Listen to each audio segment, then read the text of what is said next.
3 months behind in their mortgage payments, the Harper family of Los Angeles is facing possible foreclosure.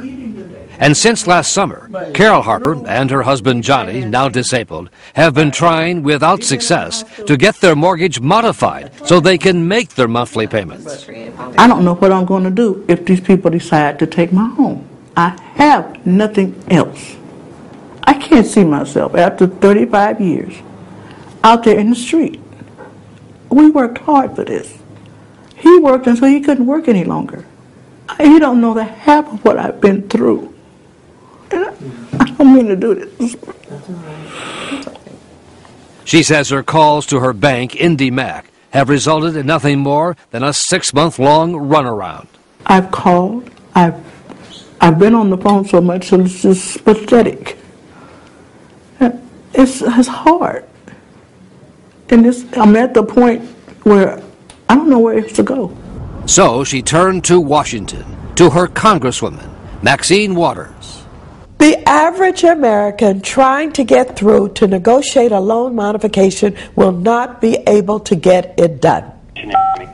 And to prove the point, Congresswoman Waters let Nightline listen in as she herself tried to get through to a number of banks on behalf of 3 of her constituents. Is Ms. Harper on the line? When she called IndyMac for the Harpers, it took 4 minutes just to get through all the recorded messages. Our representatives are currently assisting other customers, but your call is very important to us. Prompts. Please enter your 10-digit mortgage loan number. And music. To find a live person. This is Congresswoman Maxine Waters. I work on these loan modifications with my constituents. But once the bank heard who she was and that ABC News was listening, she was told she had to talk to someone named Evan in the Public Relations Department. Oh, okay, but can you give me a number to the President's office? No number to the President's office. So the best thing you can do is refer me to Evan. He doesn't have a telephone number. A bank spokesperson said Mrs. Harper's case was too complex to be handled through the call center, and that IndyMac is now trying to help her. The Congresswoman's next call went to the Bank of America, which claims it does a good job handling calls about mortgages. On average, it's 1 to 2 minutes in terms of once you're waiting in queue for an agent. It takes 1 to 2 minutes to get through to somebody. But for Congresswoman Waters, her call to the Bank of America turned into a 2-hour ordeal. Please hold, and your call will be answered in the order in which it was received. First, it took a full 10 minutes to get a live person on the line. Hello, Adrian. This is Congresswoman Waters. How are you doing? She was calling on behalf of the Beards, a retired couple who live in this Los Angeles house, who are not behind in their payments, but struggling to keep up. So I thought that this is an easy one. This is the kind that I think could easily be modified. Can you help us with this account? But it wasn't so easy. Waters was transferred to another department, put on hold for 3 minutes. All the representatives are with clients.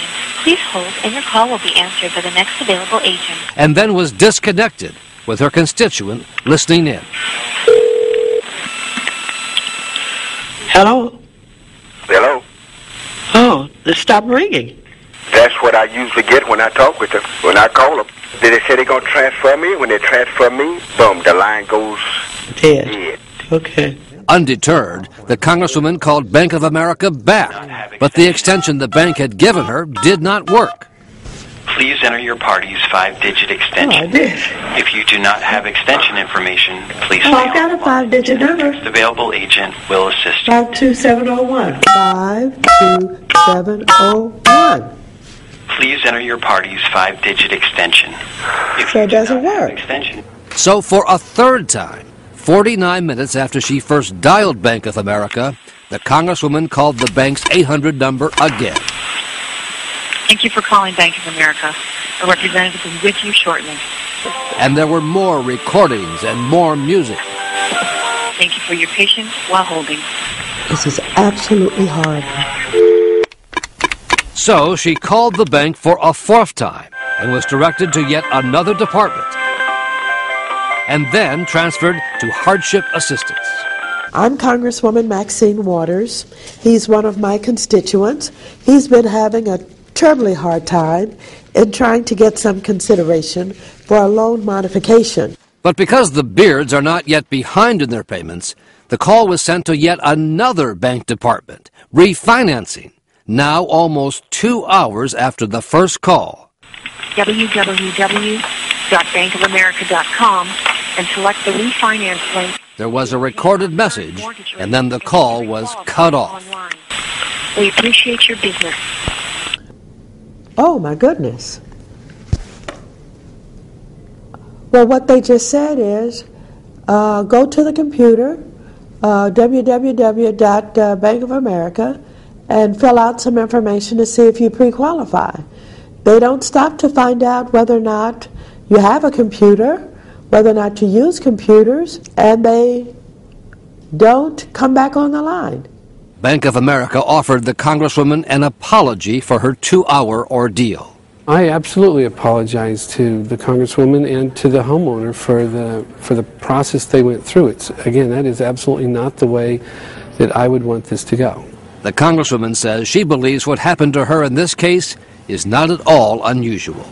Anybody witnessing what I was going through could see that I got pretty aggravated and that I got upset about the basically inconvenience of the so-called system that they have, the lack of responsiveness, and the inability to get anything done. She can't afford to pay the loan now. The Congresswoman's final attempt was on behalf of a Los Angeles widow, Mildred McNeil, who has been threatened with foreclosure by Countrywide. With her husband gone and not bringing in his pension money, Mrs. McNeil is now more than a year behind in her mortgage payments. I'm calling on the McNeil account with Countrywide. When Congresswoman Waters finally got somebody on the line from Countrywide, now owned by Bank of America, the frustration was obvious. But here's what I cannot be sympathetic to you for.